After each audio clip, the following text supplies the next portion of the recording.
Emergence was much discussed in the late 19th, early 20th centuries when influential philosophers and scientists came to doubt that classical physics had the resources to explain a range of complex chemical and biological phenomena. They were actually right about that. The popularity of emergence waned with the advent of quantum physics and its applications to chemistry. Nowadays, much of the focus on emergence, amongst philosophers at least, concerns consciousness. The problem is thought to be not merely the apparent inability of the physical sciences as they stand to accommodate consciousness, but a profound skepticism concerning the prospects for any explanation of consciousness in fully physical terms. Ironically, the original emergentists were sanguine about consciousness, believing that questions about conscious phenomena would be resolved by advances in what we now call the neurosciences. Today, however, consciousness is at the epicenter of discussions of emergence, at least in philosophy it is. We confront the mystery or puzzle of consciousness, which Colin McGinn expresses rhetorically. Quoting McGinn, "How can technicolor phenomenology arise from soggy gray matter?" Presumably, consciousness is a product of the brain. When you recall a vivid conscious experience and describe its qualitative character, however, properties that figure in your description seem nothing at all like the properties of brains. Conscious experiences are qualitatively imbued. Physical properties, in contrast, are qualitatively bereft. Particles that make up the brain have mass and charge, for instance, but particles are colorless, odorless, and tasteless.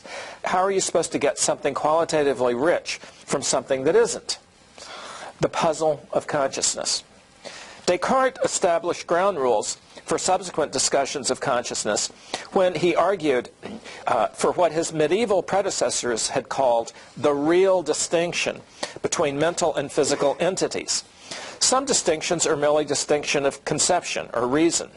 The distinction between phosphorus and Hesperus, the morning star and the evening star, is one of conception only. The term phosphorus and Hesperus differ in meaning, but are simply alternative ways of characterizing one and the same heavenly body, Venus. Something is really distinct from something else, however, when the somethings differ in reality. Venus and Mars are, in this sense, really distinct. Each is a res, a being. In its own right, either could exist without the other. Descartes regarded the mental and the physical as kinds of substance, kinds of entity that were, as are Venus and Mars, distinct in reality, not merely in conception. This thought survives today in the idea that mental and physical properties are incommensurable species of property. Mental properties are non-physical. Physical properties are non-mental.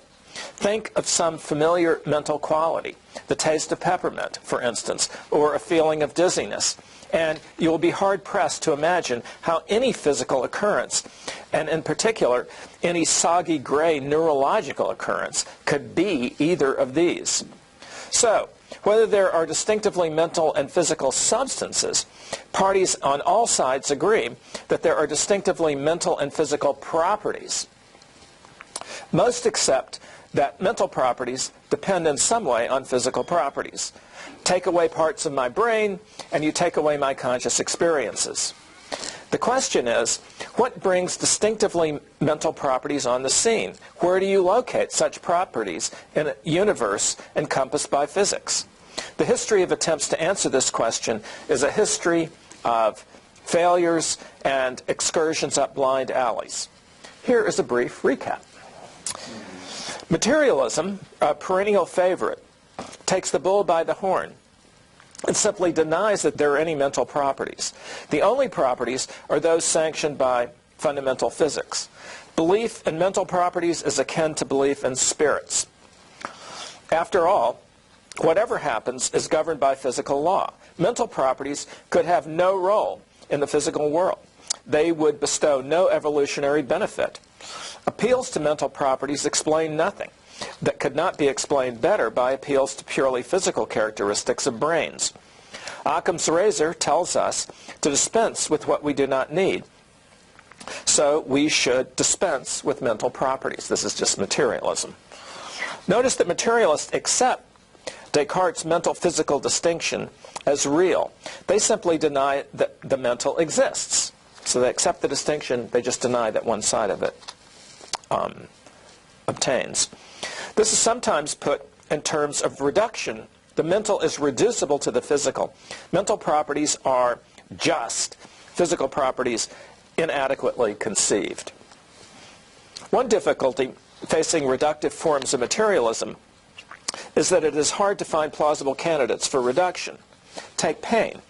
Most of us find it natural to ascribe pains to a wide range of creatures. Yet, it is difficult to find a single physical property shared by every creature in pain. Of course, even if there were such a property, it need not follow that this property or a creature's possession of it is pain. Perhaps it is only correlated with pain. Perhaps it is just a substrate of pain, as neuroscientists like to say.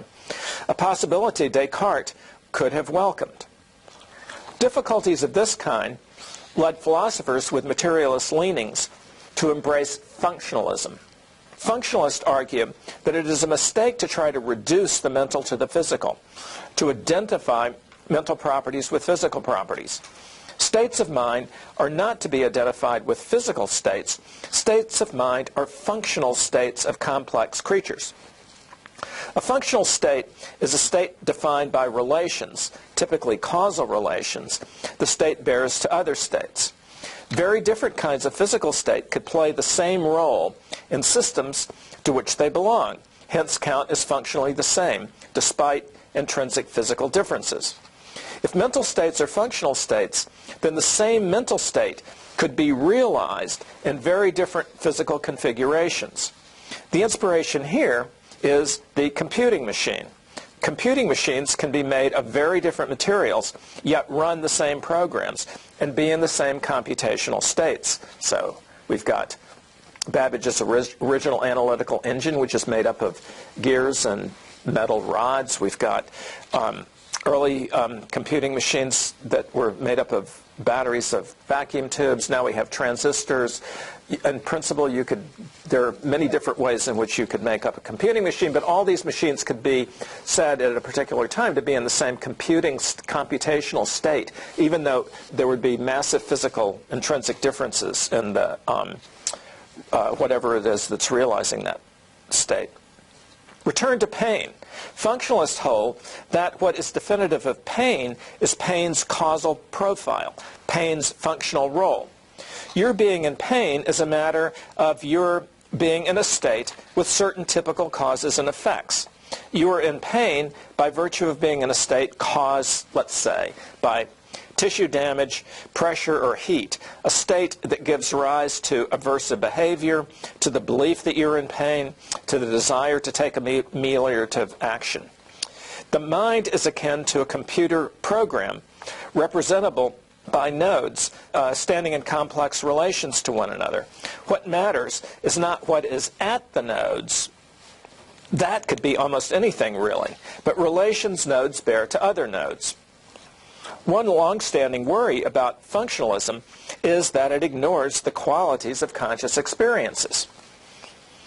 Suppose your being in pain is your being in a state with characteristic causes and effects. This seems to omit an essential feature of pains, their qualitative character. Pains hurt. Whatever else a pain is, it is painful. And this brings us back to those pesky mental properties. Functionalists have adopted a variety of strategies to respond to the charge that they leave out what distinguishes conscious experiences from everything else. They face the charge that they leave out the most important thing, namely the phenomenology of conscious states, their singular qualitative character. Some have tried to reduce the qualitative aspects of conscious states to functional relations. Really, your feeling pain is just your being in a state with the right causal profile, and that's all there is to it. It doesn't have to hurt. It just you have to be in a state that has the right causes and the right effects. That's what being in pain is. There are few converts to this view, however. Other functionalists have embraced epiphenomenalism. The idea that when you are in a state that plays the pain role, the physical occupant of this role gives rise to the feeling of pain. This means that feelings of pain are going to be correlated with physical states that realize pain. To you, it seems that it is the pain you feel when you drop a large lump of coal on your foot that leads you to whimper and limp to the first aid station in search of an ice pack. But really, the feeling is just a side effect of your going into a particular physical state, a state that causes you to whimper and seek an ice pack. Epiphenomenalism addresses the puzzle of consciousness by allowing that conscious mental properties are real, but merely add-ons to the physical world. Add-ons that themselves have no physical effects. In this regard, consciousness resembles the heat given off by a computing machine. The heat is a byproduct of the activities of a complex physical system. Of course, although the heat plays no role in a computing machine's computational activities, it does have effects on the surrounding air and on the machine itself. It activates a heat-dissipating fan, let's say. Unlike heat, consciousness is taken to have no physical, or for that matter, no mental effects whatsoever. One way to think about this is to imagine that the physical laws form a kind of axiom system that governs the behavior of every physical object, including the behavior of complex physical objects that happen to be conscious. Accounting for consciousness requires new fundamental laws governing the emergence of conscious experiences when the physical conditions are right. These laws are independent of the physical laws in the way the parallel axiom is independent of Euclid's other axioms. It can't be derived from the other axioms. It's an additional axiom. But you need it to account for all the geometrical truths, and so you might need these additional laws to account for all the truths about minds and their contents. This provides an accounting of consciousness that makes consciousness fully real, but not in a way that poses a threat to the autonomy of the physical sciences. This is sometimes put in terms of closure. The physical world is closed under the physical laws. Every physical effect has a complete physical explanation. Every physical occurrence is a product of purely physical causes governed by purely physical laws. Emergent laws are required not to explain goings-on in the universe, but simply to account for appearances, simply to account for the occurrence and nature of qualitatively imbued conscious experiences, the existence of which could scarcely be denied. Despite its appeal to scientists who dismiss consciousness as an illusion cultivated by philosophers, many philosophers, including this philosopher, find epiphenomenalism deeply unsatisfying. This has led to a renewed interest in panpsychism. I'm now going to talk a bit about panpsychism. Before doing that, however, I should warn you that the panpsychism abroad today is not a traditional romantic Emersonian panpsychism. Contemporary panpsychists do not see all things as full of minds or subscribe to Preacher Casey's conviction that we're all just little pieces of a great big soul. The idea, rather, is that conscious qualities are not emergent, not epiphenomenal, not add-ons. Conscious qualities go all the way down. Electrons might not have minds, but just as they possess charge and mass, electrons possess conscious experiential qualities. The brain might appear to be soggy gray matter, but its component parts exhibit flickers of consciousness. The brain has a technicolor phenomenology because its parts do. Wow. I just say wow to that. One route to this kind of panpsychism begins with a consideration of ways you might account for characteristics of complex objects, objects made up of parts that are themselves objects. Suppose you have a complex object, and that object has a certain property, F, let's say. What is the explanation for the objects being F? One possibility is that the object is F because the object's individual parts, or some of those individual parts, are F. This seems to be how it is in the case of mass or extension. An object has mass because the object is made up of parts that have mass. An object is extended, that is, takes up space, because the object's parts are extended. So Fness, mass for instance, goes all the way down, goes all the way to the fundamental particles. In other cases, you might explain an object's being F because the object's parts are G, and you can see how assemblages of G's could result in something that is F. Fness emerges from G-ness. Think of water, a liquid. As Galen Strawson puts it, liquidity is often proposed as a translucently clear example. That's a terrible choice of words, we'll have to agree, of an emergent phenomenon. And the fact seems straightforward. Liquidity is not a characteristic of individual H2O molecules, nor is it a characteristic of the ultimates of which H2O molecules are composed. And yet, when you put many H2O molecules together, they constitute a liquid, at certain temperatures at least. They constitute something liquid. So liquidity is a true emergent property of certain groups of H2O molecules. It is not there at the bottom of things, and then it is there. Emergence, as Strawson sees it, requires intelligibility. It is, he thinks, intelligible that non-liquid particles could make up a liquid. You can see how this would be so. No magic, no mystery. So the idea is the molecules slide past one another easily, so we can understand how liquidity, you could get liquidity as a result of putting particles that aren't liquid together. Okay. Now consider mass, or Strawson's favorite attribute, extension. Could an object's having mass or its being extended result from collections of parts lacking either? If an object has mass, this is because the object's parts, or some of them, have mass.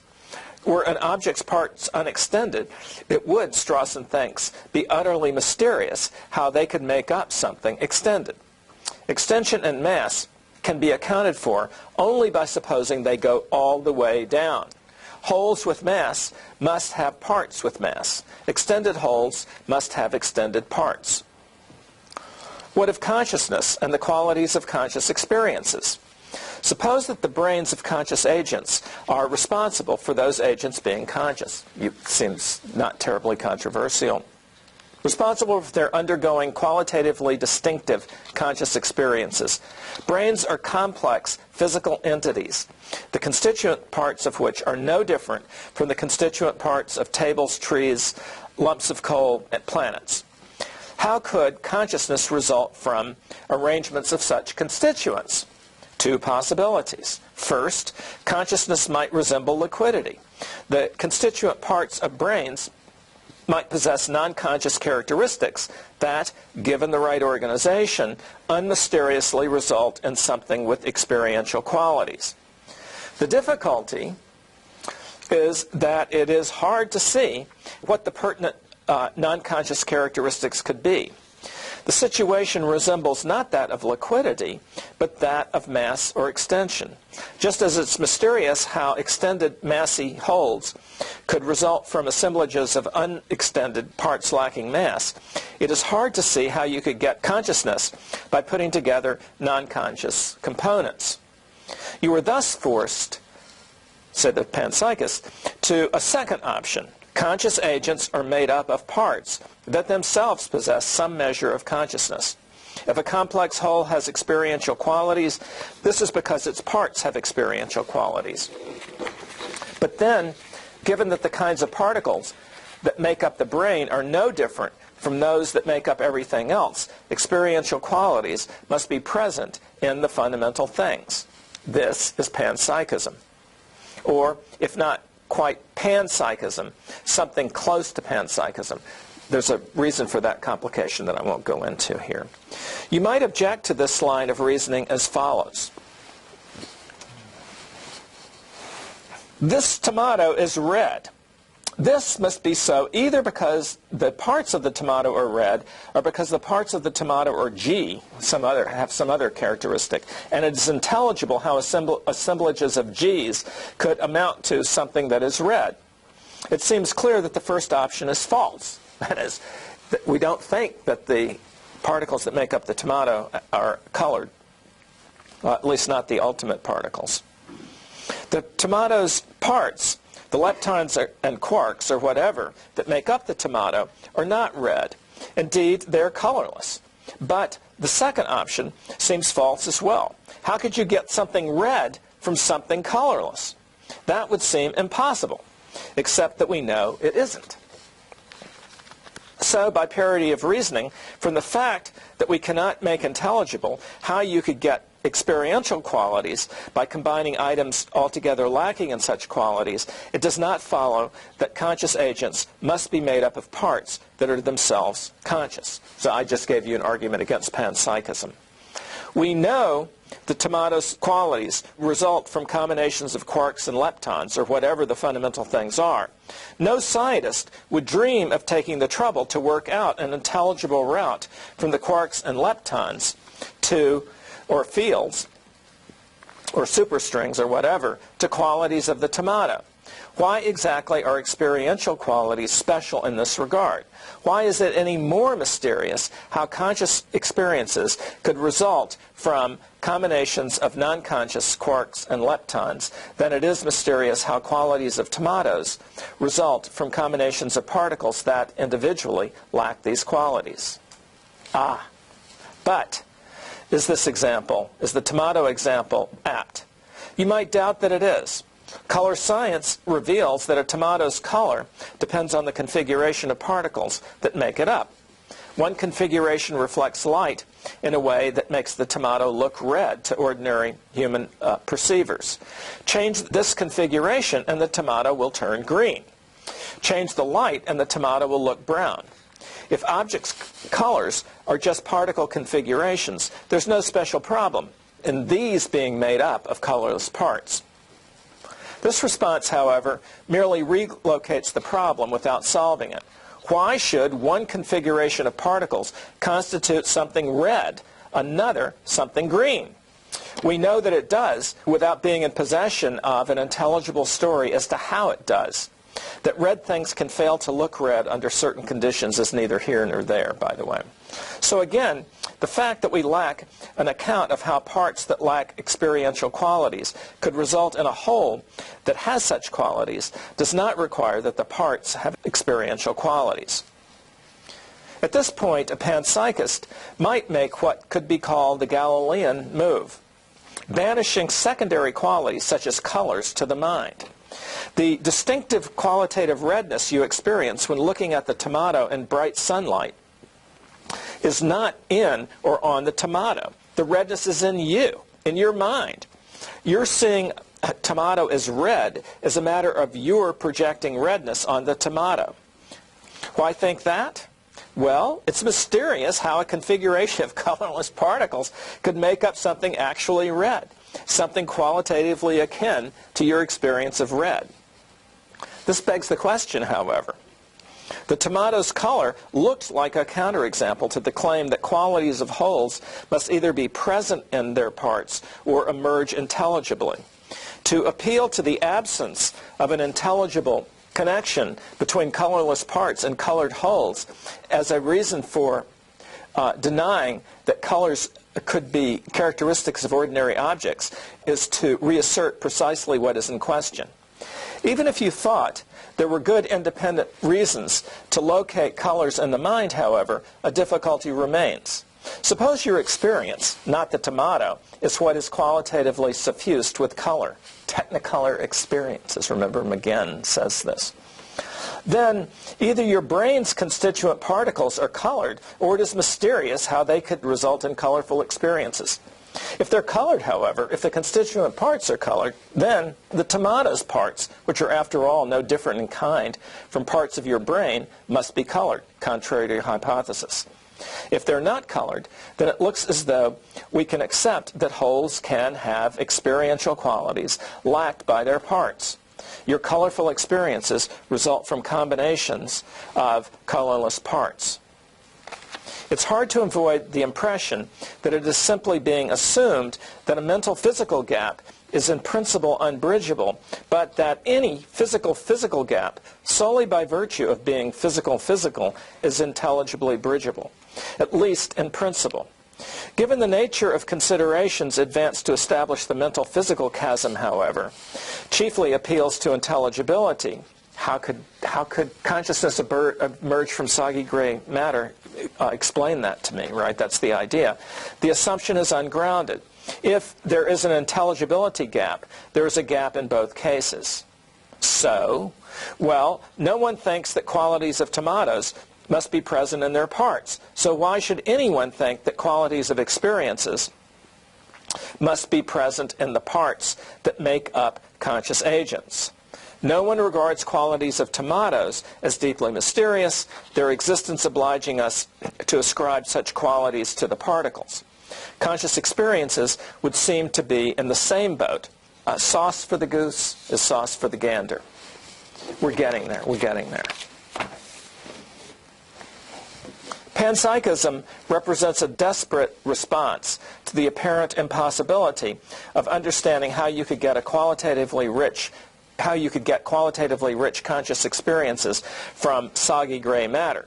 But the utter hopelessness of the situation intimates that the problem itself is almost certainly ill-conceived, that the puzzle of consciousness is of our own making. The puzzle stems from a bevy of largely unexamined, hence invisible background assumptions.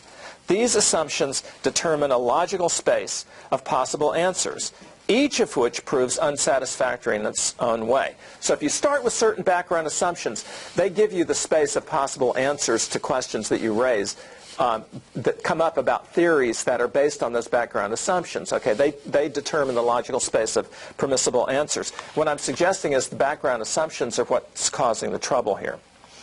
This would be reason for acute anxiety among the friends of consciousness, were it not the case that the assumptions are entirely optional.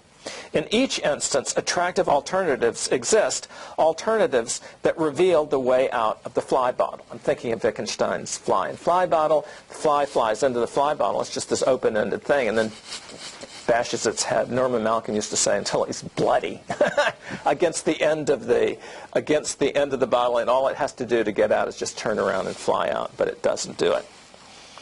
That's the way Wittgenstein characterized the philosopher. And I'm accepting that. Chief among the assumptions I have in mind is the Cartesian idea that the mental-physical distinction is a distinction not merely in conception, but a distinction in reality. This yields a sharp division between the mental and the physical. As a matter of historical fact, however, many philosophers have denied that the mental-physical distinction is a distinction between two dramatically different kinds of thing or property. I'm not thinking of committed materialists. Materialists do not deny the distinction between the mental and the material. They accept the distinction and deny the mental. I am thinking of philosophers, Priestley, Spinoza, perhaps Locke come to mind, who saw the mental-physical distinction as one of conception only, not a real distinction. In the 20th century, this idea was appropriated by Donald Davidson, who held that physical things are those describable using a physical vocabulary, a vocabulary borrowed from fundamental physics. Mental things are whatever answers to mental descriptions. On Davidson's view, anything that could be given a mental description could be given a physical description as well. One reality, two very different ways of describing it. Is there any reason to prefer Davidson to Descartes? Start with the idea that physical theories designate properties by reference to the contributions those properties make to what their bearers do or would do. This turns physical properties into powers. So what's the mass of an electron? The mass of an electron endows the electron with the power to repel other electrons, to attract positrons, to interact in various ways with protons, and so on. So you can think about fundamental physical properties as powers that empower their bearers to do various things. Laws of nature simply codify what these powers could do. In contrast, mental properties, or some mental properties, seem to have an intrinsic qualitative nature. Does this show that mental and physical properties are dramatically different species of property? Notice that if physics tells us that a property is a power, this in no way implies that the property is not a quality. This is an elementary logical point. Accepting that A is F is not to accept that A isn't G. It is at least consistent with the properties being a power that it is a quality. Properties could turn out to be powerful qualities. You might be willing to grant that this could be so, yet doubt that it is so. But consider, the identity of a power is determined by what it is a power for. More precisely, a power is a power to manifest itself in particular ways with particular kinds of reciprocal power. So the mass of the electron is a power that the electron has. It endows it with a capacity to interact with other electrons in a particular way, with positrons in a particular way, with protons in a particular way, and so on. But let's think of a simple example. Reflect on what it is for a china bowl to be fragile. The bowl's being fragile is a matter of, among other things, the bowl's being of a kind that would shatter when dropped on a hard surface or struck by a solid object. The shattering is a mutual manifestation of powers of the bowl and reciprocal powers possessed by the surface that it's dropped on, or by the solid object that strikes it. But notice, this manifestation could be understood only when you invoke assorted qualities of the bowl and qualities of whatever leads to its shattering. You might insist that these qualities are themselves really powers. I would agree, but I would want to note that this does not itself imply that they are not qualities, powerful qualities. Such considerations do not amount to a proof that properties appealed to in causal explanations are not purely powers, but perhaps they give you a feel for why this might be so, why it is not entirely crazy to regard properties as powerful qualities. You can come to the same position from the opposite direction. Consider paradigmatic qualities. Sphericality. We'll pretend that this is spherical. It's spheroid.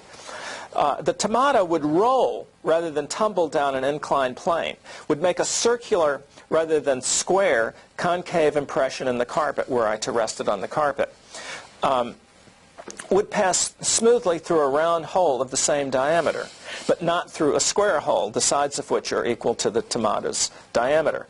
The tomato's sphericality, a quality of the tomato, would seem to endow the tomato with a power to do all these various things. One reaction to such examples is to accept that sphericality is a power and deny that it is a quality. You would make this move, however, only if you were antecedently convinced that the power-quality distinction is a real distinction, and that's what I'm denying. One and the same property can be considered as a power or as a quality. The suggestion on the table is that the power-quality distinction is one of conception only. So, think again of functionalism as described earlier. Functionalism is taken by many philosophers and non-philosophers to provide a decent account of mental states and processes, or at least some of them, the cognitive ones or the perceptual ones or something. You could think of a functional system as a network, the nodes of which are powers. Functionalists hold that mental states owe their identities not to their intrinsic natures, if they have any, but to their place in the network. You could replace the occupants of nodes in such a network with intrinsically different occupants. So long as this did not affect its causal contingencies, the network's mentality would remain unaffected. Recall thought experiments in which neurons are gradually replaced by transistors. I mean, they're famous thought experiments. So you take a neuron and replace it with a transistor that does the same job that the neuron does, supposedly. And you just keep doing this, and presumably, so what? I mean, David Chalmers takes this to show that he doesn't think you would lose consciousness. He just thinks this shows that consciousness in no way depends on the particular physical makeup of the brain. As Wittgenstein says of the beetle in the box, the intrinsic character of what is in the box is irrelevant. The box could even be empty. What plays the beetle role is a beetle. So what's the beetle in the box? Wittgenstein gives this example. He says, imagine that there was this society that had, and each person had a box, and in the box was what the person called a beetle, but nobody could see into anybody else's box, okay? Wittgenstein says a beetle is just whatever's in the box. I mean, it could be that that in my box is a domino and in your box is a peanut or something. It doesn't matter. Even so, whatever's in the box is a beetle, right? It's defined by its role. It's the occupant of the box. And this is the way functionalists are thinking about states of mind. It's whatever plays the role, whatever plays the pain role is a pain. Its qualities make no difference. Its intrinsic nature makes no difference to its being a pain.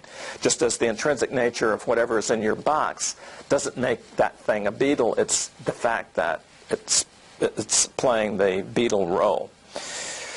Functionalists contend that something is a pain because it plays the pain role. Philosophers find mental qualities, what philosophers like to call qualia, and by qualia they mean a mental quality. They've co-opted that term. It didn't used to mean mental quality, it just used to mean quality. I think that this could not possibly capture the nature of what it is to be a pain. Surely the qualitative character of pain is all important. One possibility is that these qualities arise or emerge when you have the right kind of functional organization. This is David Chalmers. You might think this if you thought that qualities were of necessity causally inert. They were impotent. But, again, why think that? Suppose qualities were themselves powerful. Once you admit this possibility, you're in a position to reverse the functionalist order of explanation. According to functionalists, something is a pain by virtue of playing the pain role, or by virtue of being apt to play the pain role, or some such. But why not turn this around and say something is apt to play the pain role if it is qualitatively painful? That's what makes it good at playing the pain role. It's painful. Not just anything could play the pain role, for the same reason that not just anything could play the role played by the tomato's sphericality. You can't just take the sphericality away from the tomato and say, oh, as long as it plays, I'll substitute a transistor in there as long as it plays the same role. What? Doesn't make sense. This leads to the thought that the relations functionalist nodes bear to one another are determined by the nature of the items at the nodes. That just completely turns the idea around. If properties turned out to be powerful qualities, then there would be no separating the qualitative nature of a pain, say, from its aptness for playing the pain role, from pains occupying the nodes they occupy. Okay, we're homing it. We're getting to the home stretch here. Earlier, I contended that a central argument for panpsychism is, or should be, unpersuasive. The argument begins with the assertion that it is unintelligible how a conscious creature could result from combinations of parts, none of which itself had conscious qualities. And by parts here, we're talking about the fundamental parts, not just regions of the brain or something like that. That just pushes the question back. If complex systems are conscious, then their parts must be conscious. My response was to note that tomatoes are red, but not because their parts are red. The connection between properties of the parts and qualities of the whole, qualities of the tomato, is not regarded as a deep mystery. It is certainly not one scientists or the rest of us care about. How the connection between the qualities of conscious experiences and the properties of the parts that make them up, that make up those creatures, how is that any different? If you think that the case of consciousness requires conscious parts, then why not require that red objects have red parts? As it happens, features of exceedingly complex objects answering to everyday predicates, like this is a tomato, answers to the tomato predicate, can result from highly organized interactive combinations of fundamental things. We know as much. Only a philosopher would expect the connection to be transparent. This is not to say that it is impossible to work out how it is that particular features of complex objects result from combinations of the fundamental parts that make parts of those objects. In most cases, however, we have better things to do. This is not the end of the story, of course. Objects' colors are explained by features of their surfaces, for instance, and perhaps ultimately by colorless features of objects' constituents. So what business have I appealing to colors in engaging in serious ontology? So colorless strike many people as just frivolous. Colors are somehow, they're just projections or something. I don't get that really. It looks red to me. It is red. This is beside the point. First, I've been trying to diffuse the idea that qualities could not be powerful, so everyday examples are fair game. Second, the idea that lots of qualities of ordinary things could, on closer examination, dissolve into qualities of their constituents interactively arranged in particular ways, does not imply that qualities go away once we move to particles or fields. To think so is to go beyond physics. Physics does not say they don't have qualities. It's silent on qualities. Physics engages in abstraction. All it's interested in are the powers possessed by things. It doesn't declare on the question of whether those powers could in fact be qualities of their possessors. If physics tells us about the powers, it does not thereby tell us that those powers are non-qualities. This is a gratuitous metaphysical addition that appears wholly unmotivated. What of consciousness? Well, if you start with the assumption that the deep story about the universe as described by physics is qualitatively barren, you are bound to have difficulty understanding how conscious experiences could be qualitatively rich. Qualities would have to be non-physical, emergent add-ons, and add-ons. At the same time, you will hear suggestions that properties, quite generally, are powerful qualities as implying panpsychism. If qualities are non-physical, and if electrons have qualities, then electrons must possess some spark of consciousness. Consciousness must be spread on the world. Are the only options emergence or some form of panpsychism? Suppose you take qualities seriously, and suppose you thought, as I do, that properties are powerful qualities. If powers go all the way down, so do the qualities. Assuming that features of ordinary things stem from features of the fundamental things, it is quite possible that the resources required for the qualitative character of conscious experiences are to be found in the qualitative natures of the fundamental things, whatever they are. And this no more requires that the fundamental things be conscious than the redness or roundness of a tomato requires that the fundamental things be red or round. One more paragraph, and you're off the hook. How does it work? How does it work? Okay, so tell me how that you get qualities of conscious experiences from the qualities of the electrons and quarks. Even assuming qualities at the fundamental level, how do we get qualities of conscious experiences? I have no idea. Okay. For that matter, I have no idea how we get ordinary objects such as tomatoes get their powers and qualities from the fundamental things duly organized. I am not offering a solution to the mind-body problem that makes it obvious how dynamic interactive collections of quarks and leptons or whatever could constitute fully conscious agents undergoing technicolor conscious experiences. However, I am only suggesting that by bifurcating qualities and powers, we deny ourselves resources that could be useful in solving the problem.